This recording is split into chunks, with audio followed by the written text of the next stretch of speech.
morning or last night, the Associated Press reports that Iran now possesses enough nuclear material to build 2 bombs.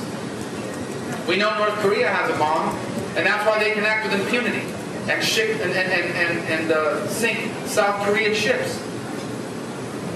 The world is a dangerous place. And America, as much as we wish that human nature has changed, it hasn't. The world still needs a strong America. And we have to be committed to that. Sadly, you may not know this, if we continue on the path we're on right now, by the year 2020, which is not that far away, 9.5 years away, the United States will spend more money on interest payments to its debt than it will on its military. And so here's the bottom line. We have a choice. Neither our demise nor our success is inevitable. Neither one. None of this is automatic. You know it better than anyone. It is a choice. And now we are being asked to make that choice. Every generation of American before us has had to make sacrifices. Every single one. This idea that many people my age have, that somehow we are entitled to 85 or 90 years of peace, prosperity, and happiness without any hard work, any sacrifices, or any difficult decisions, that idea is ridiculous. Every single generation of American before us has had to make great sacrifices. Whether it was the Great Depression or World War II, Korea or Vietnam, time and again, generation after generation of American has been asked to pay the price so that the greatness of America would survive at least one generation more. Every generation of American has had to stand up and work hard and make difficult choices so that their children and their grandchildren inherit a country as great or greater than the ones their parents left for them.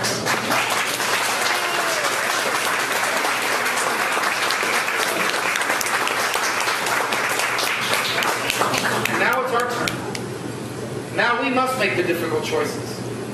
Now we must make the difficult choices about how to freeze and roll back discretionary, non-military federal spending.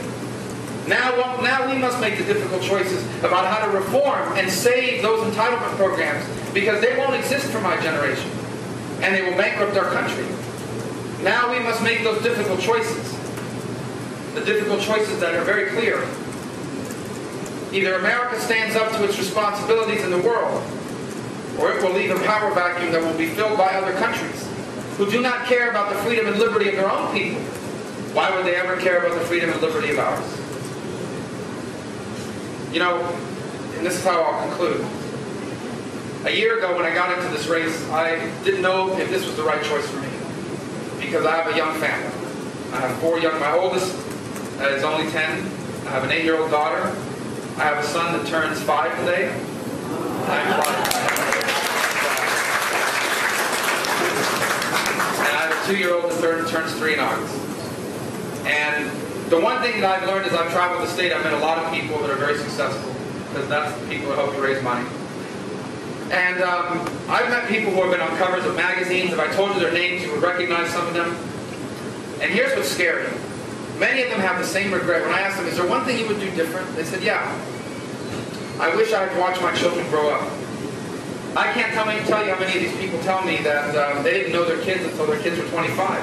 Because they spent 30 years working. And by the time they had built their business and built their company and they were ready to raise their family was raised. And I don't want to be that guy. I don't want to look back 40 years from now and wish that I could do my son's 5th birthday again. But ultimately I realized that this election and this campaign is as much about them as it is about anything else. Because if we don't make the right choices, if we stay on this road that we're on right now, if we elect people to Washington, D.C. that will support this agenda, or even worse, go along with it if it will help them get reelected, because to them politics is all about getting elected.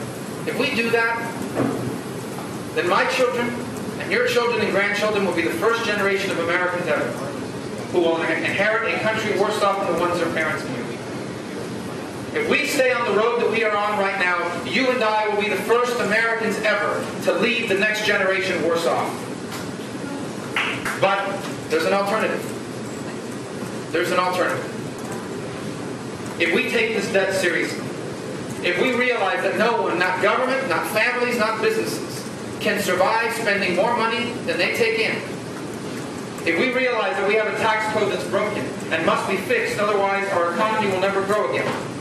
If we realize that the world is a safer and better place when America is the strongest country in the world, if we do these things and the sacrifices and hard work that it will take to make these things come about, then I believe that my children and your grandchildren have the opportunity to be the freest and most prosperous Americans in our history.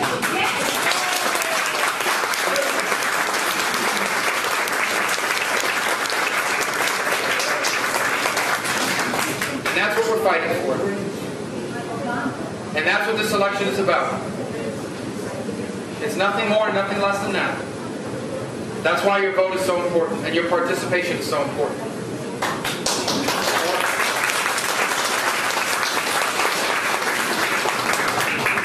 As much or more than anyone else in Florida, those of you who throughout the years have watched this great nation do such great things, not only around the world, but in your own lives, who know that the American dream is not a theory, it is a reality, who watched your parents work and sacrifice so you could have opportunities they could not, who worked and sacrificed yourself so your children and your grandchildren could do the things you never had a chance to do, and who realize that all these things are possible here, but possible almost nowhere else. You, more than anyone else, understand that these things must be preserved, and that it will take leaders that are willing to do whatever it takes to preserve it. And so you want to know what Republicanism should be about in 2010? It should be about that. It should be about leaving our children and grandchildren what they deserve. A country as good or better than the one our parents left for us. Yes.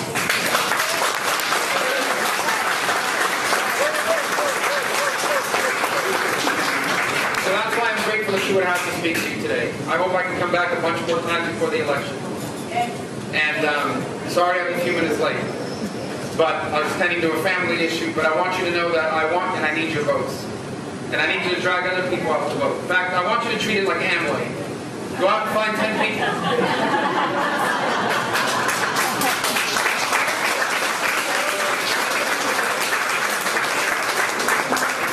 From the grassroots level, we are very fortunate to have a strong Republican Party in Broward County and strong Republican organizations like this one. And we are going to work hard to create a grassroots organization that will rival anything the other side puts up. Or I should say the other sides put up. And the last thing I want you to know in this campaign is this. Soon, and this is no disrespect to the people here today, because these are good folks and they do a real good job, but when I say media, I mean by and large, we'll cover this race as, well, now that this is a general election, aren't you going to start moving towards the middle? Aren't you going to start becoming more of like a moderate? Well, here's what, I don't know what that means, but let me tell you what I tell, look, I don't know what that means. Let me tell you what I stand for. Because I've talked about it already. I believe that this country needs to stop spending money it doesn't have.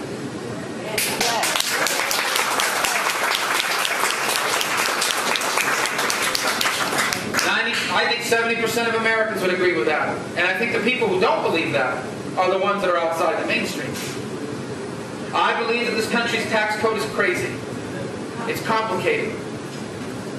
It's difficult to comply with. It discourages investment. It punishes people who save. Things like the estate tax, the inheritance tax, or as I call it, the death tax, are onerous and burdensome and should be wiped off the books. 70% of Americans would agree with that. It's the people that don't that are outside the mainstream. I believe the world is a dangerous place. I believe Iran, given the opportunity, wants to wipe Israel off the face of the earth. Right. I believe North Korea, given the opportunity, would invade South Korea and enslave them too.